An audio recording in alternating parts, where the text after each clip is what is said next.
توہین اہانت کا گالی کی کوئی امام علی کا قریبی دوست تھا, ہر وقت ساتھ چلتا تھا, کبھی اکیلے چل رہا ہو تو لوگ تعجب کرتے تھے, ہم وقت ساتھ رہتا تھا. لیکن ایک چھوٹی سی بات ہے بظاہر جس کے بعد کبھی کسی نے امام علی کو زندگی میں اس شخص کے ساتھ نہیں دیکھا. تشیع گالیوں کا مذہب نہیں ہے, اور جو گالی دیتا ہے اس کا تشیع کے ساتھ کوئی تعلق نہیں ہے. چل رہے ہیں علی ابن ابی طالب اور وہ بازار میں ساتھ کھجوریں ایک مقام پہ دیکھی, حضرت نے کہا بہت بہترین کھجوریں ہیں تو لے لو. تو اس نے اپنے خریدی کھجوریں اب اٹھانی تھی, تو غلام جو ہے وہ پیچھے پیچھے چل رہا تھا, لیکن کہیں پہ کوئی فرد کھڑا تھا شعبہ باز, وہ دیکھنے کے لیے کھڑا ہو گیا. اب اس نے مڑ کے دیکھا غلام کو کہ کھجوریں اس کے سپرد کرے, تو وہ نہیں تھا, تو اب خود اٹھائیں. کافی دیر تک وزنی وہ اٹھا کے چلتا رہا.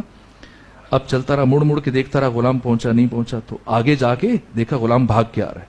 اب اسے غصہ آیا ہوا تھا کہ کہاں رک گئے تھے حرام زادے.